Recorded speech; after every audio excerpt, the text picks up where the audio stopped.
사도행전 27장. 우리가 이탈리아로 배를 타고 가도록 결정이 나자 바울과 다른 죄수들은 황제 부대에 소속된 율리오라는 백부장에게 넘겨졌습니다.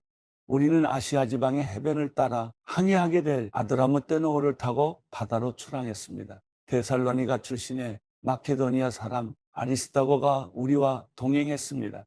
이튿날 우리는 시돈에 닿았습니다. 율리오는 바울에게 친절을 베풀어 그가 친구들에게 가서 필요한 것을 공급받을 수 있도록 허락해 주었습니다. 시돈에서 우리가 계속 항해할 때 역풍이 불었기에 우리는 키프로스 해안을 끼고 항해하게 됐습니다. 길리기아와 밤빌리아 앞바다를 지나서 루기아 지방의 무라에 상륙했습니다. 그곳에서 백부장은 이탈리아로 가는 알렉산드리아 호를 찾아 우리를 그 배에 태웠습니다. 우리는 여러 날 동안 느린 항해 끝에 가까스로 니도 앞바다에 도착했습니다. 그러나 바람이 불어 우리 항로를 지키지 못하고 살몬의 맞은편 크레타 섬을 끼고 간신히 해안가를 따라 움직여 라세아 도시에서 가까운 아름다운 항구라는 곳에 이르렀습니다.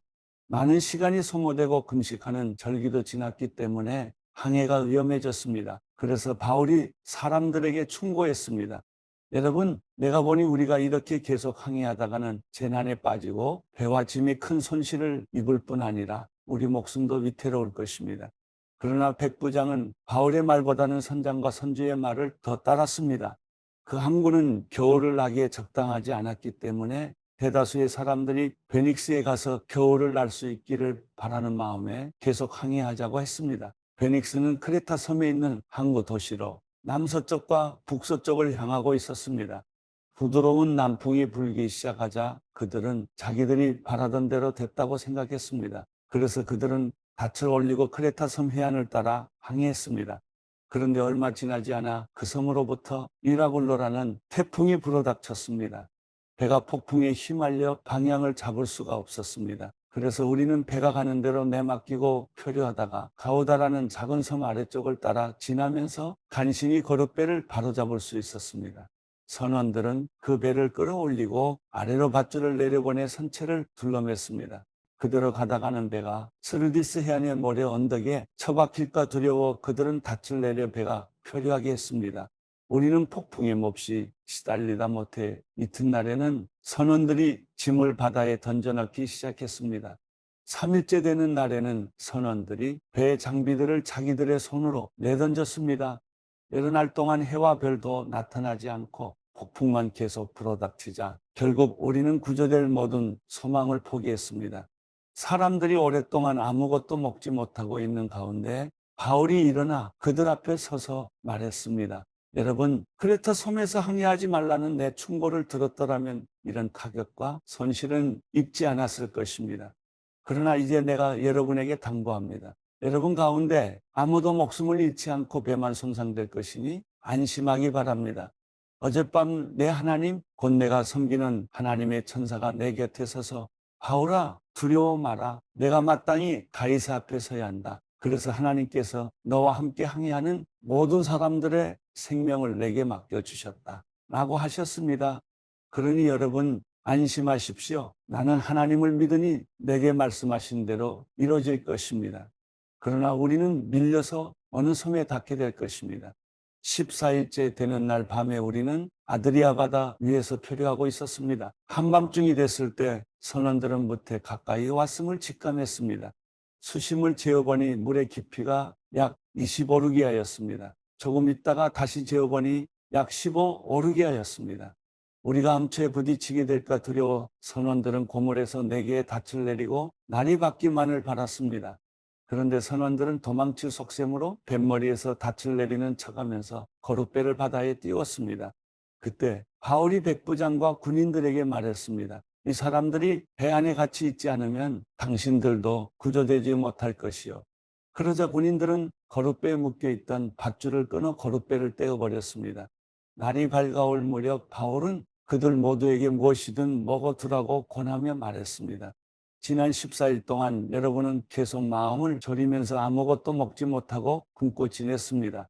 그러므로 이제는 여러분이 음식을 좀 먹어둘 것을 권합니다. 그래야 살아남을 수 있습니다. 여러분 가운데 어느 누구도 머리카락 하나라도 잃지 않을 것입니다. 바울은 이렇게 말한 뒤 떡을 조금 가져다가 모든 사람들 앞에서 하나님께 감사한 후 떼어 먹기 시작했습니다. 그러자 모든 사람들도 용기를 얻어 음식을 먹었습니다. 배 안에 있던 사람은 모두 276명이었습니다. 그들은 배부르게 먹고 난 뒤 남은 식량을 바다에 던져 배를 가볍게 해두었습니다.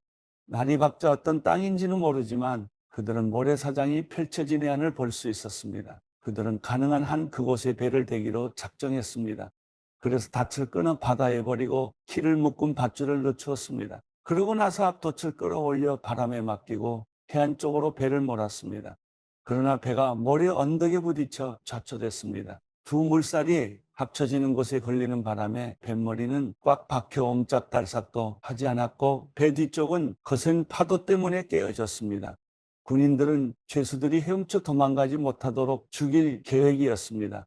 그러나 백부장은 바울의 목숨을 살려줄 생각에 군인들의 뜻을 막았습니다. 그는 수영할 수 있는 사람은 물에 먼저 뛰어들어 육지로 올라가라고 명령했습니다. 남은 사람들은 널빤지나 부서진 배 조각을 붙잡고 나가도록 했습니다. 이렇게 해서 모든 사람이 무사히 육지로 구출됐습니다.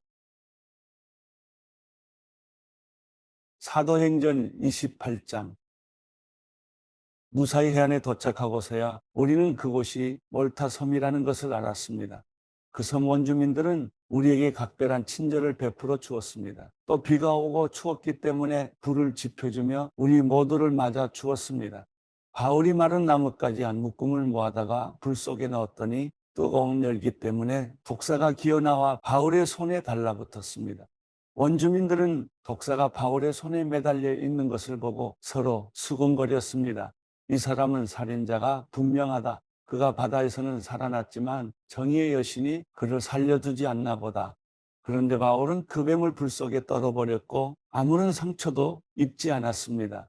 사람들은 그가 몸이 부풀어 오르거나 갑자기 쓰러져 죽을 것이라고 생각했지만 오래 기다려봐도 아무 일 없는 것을 보고는 생각이 바뀌어 바울을 신이라고 말했습니다. 그 섬의 추장인 보블리오가 그 근처에 자신이 소유한 땅을 갖고 있었습니다. 그는 우리를 자기 집으로 맞아들여 3일 동안 극진히 대접해 주었습니다. 그의 아버지는 열병과 이질에 걸려 병상에 누워 있었습니다. 바울은 그를 방문해 기도하고 그 사람의 몸에 손을 얹어 고쳐 주었습니다. 이 일이 있고 나서 그 섬에 사는 다른 병자들 놓아서 낫게 됐습니다. 그들은 여러모로 우리를 잘 대접해 주었고 우리가 그 섬을 떠날 때는 우리에게 필요한 물건까지 공급해 주었습니다. 석 달이 지난 후 우리는 그 섬에서 겨울을 지낸 알렉산드리아 배를 타고 항해 길에 올랐습니다. 이 배에는 디오스구로라는 쌍둥이 신의 형상이 새겨져 있었습니다. 우리는 수라보사에 닿았고 그곳에서 3일 동안 지냈습니다. 다시 항해를 시작해 우리는 레기온에 도착했으며 이튿날에는 남풍이 일어 그 다음 날에 보디올에 닿았습니다. 보디올에서 우리는 형제들을 만나게 됐고 그들의 초청을 받아 함께 일주일을 지냈습니다. 그러고 나서 우리는 로마에 도착했습니다. 그곳 로마의 형제들은 우리가 온다는 말을 전해 듣고 우리를 맞으려고 아비오 광장과 세여관이라는 곳까지 나와 있었습니다. 바울이 이 사람들을 보게 되자 하나님께 감사하면서 용기를 얻게 됐습니다. 우리가 로마에 도착했을 때 바울은 자신을 지키는 군인 한 명과 함께 따로 지낼 수 있도록 허락받았습니다. 3일이 지난 뒤 바울은 유대 사람 지도자들을 불렀습니다. 그들이 모이자 바울이 말했습니다. 내 형제들이여, 나는 내 동족이나 우리 조상들의 관습을 거스르는 일을 한 적이 없는데도 예루살렘에서 체포돼 로마 사람들에게 넘겨졌습니다. 그들은 나를 신문에 쓰나 사형받을 만한 죄가 없으므로 그냥 풀어주려고 했습니다. 그러나 유대 사람들의 반대로 나는 어쩔 수 없이 가이사께 상소하게 된 것입니다. 이것은 내 유대 동족을 고소할 생각으로 한 것이 아닙니다. 그렇기 때문에 내가 여러분을 만나 이야기하자고 한 것입니다. 내가 이 쇠사슬에 묶여 있는 것은 이스라엘의 소망 때문입니다.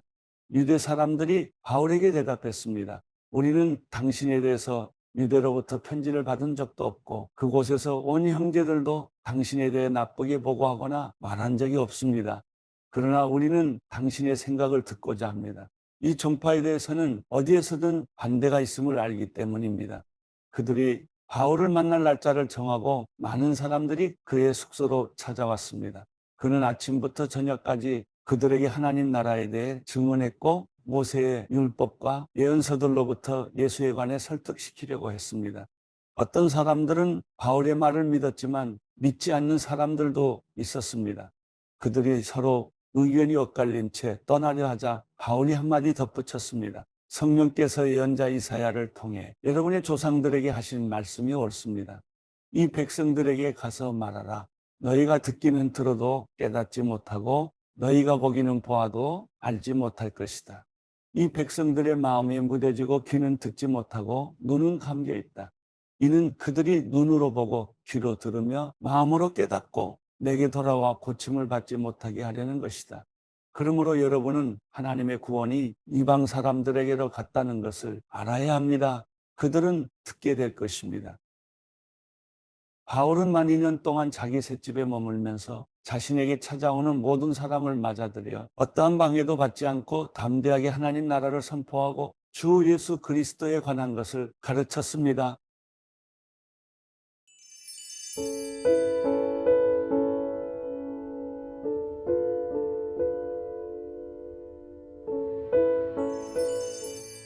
시편 15편.